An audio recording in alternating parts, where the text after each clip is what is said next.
In this video, we will learn how accounting transactions are recorded using the T account, debits and credits using cash account as an example, and go over the ledger and chart of accounts. In the previous chapter, we saw this exhibit, a summary of the transactions of the company Net Solutions. Now, if there were more transactions, what would happen to this exhibit? It would get huge. It would expand down vertically. And if it involves additional accounts, it would expand horizontally. And this whole exhibit illustrating the transactions would become too big, like a poster. And that's not what's used in the accounting world. In accounting, transactions are not recorded this way. It is recorded into a journal. Think of a journal as a notebook to record activities of the business. Information in a notebook or journal then gets transferred into a ledger. Think of a ledger as a big fat book of accounting records. In reality, all of this is in an accounting software application. Accounting is recorded using debits and credits.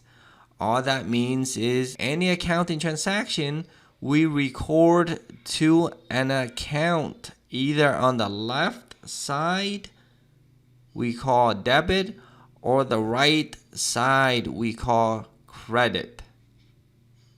Accounting transactions are recorded using debits and credits. All that means is that accounting transaction we record two accounts either on the left side we call it debit or on the right side we call it credit.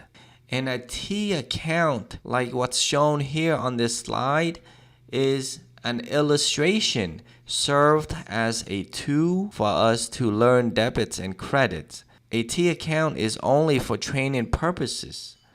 Draw a T, then write the name of the account on top of the T, and on the left side of the T, we call it debit. On the right side, we call it credit.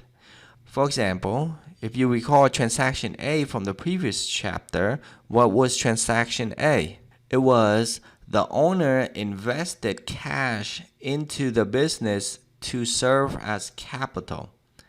And so cash increased $25,000. The cash account balance increased $25,000. Cash account is recorded on the left side, the debit side, for the increase of cash. Transaction B, anyone remember what it was? It was the company purchasing land with cash payment for $20,000. So what happened to the cash account balance in this case? Did it increase or decrease? Cash was paid out of the business, so it decreased and is then recorded on the right side, the credit side. Transaction D, we learned from the previous chapter, was the business earned money selling goods to services to its customers.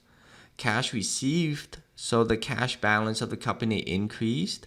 We record the increase on the left side, the debit side. Transaction E, Net Solutions paid the following expenses: wages, rent, utilities, miscellaneous, all of it totaling $3,650. And cash payment was made for these expenses, so the cash balance of the company decreased. Would we record it on the left side or the right side? The right side, the credit side, for the decrease of cash used to pay for these expenses. So we get the point by now that in a transaction, cash increased is recorded on the left side, the debit side. Cash decreased is recorded on the right side, the credit side. This is something that we definitely need to know and remember. Another example, transaction F. Net Solutions paid creditors on account $950. It had old creditors for the purchase of supplies on account in a previous transaction, and now this transaction, the company is paying off the creditor on account $950. So what happens to cash for the payment? It's decreased.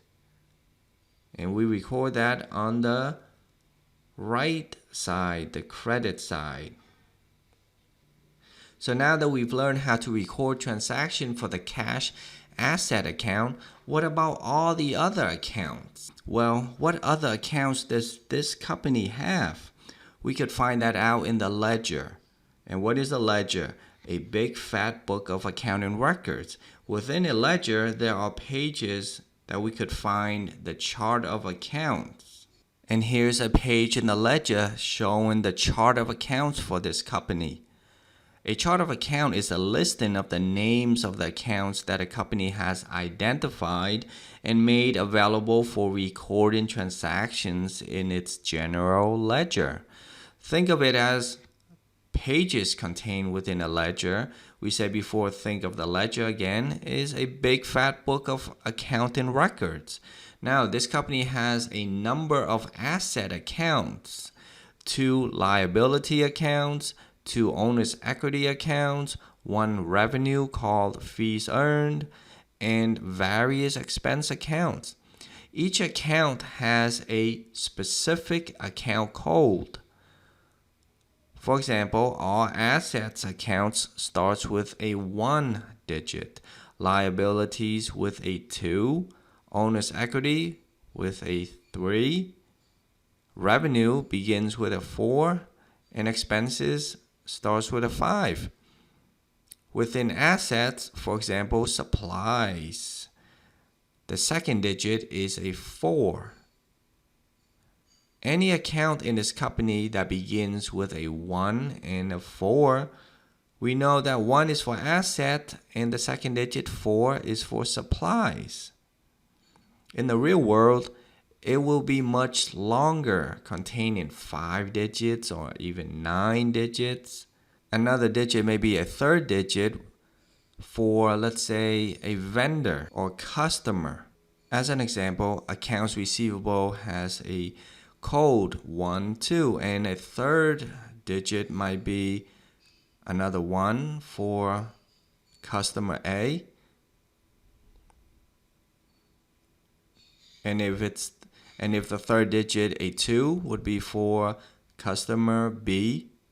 So now we see all the different accounts used in this company.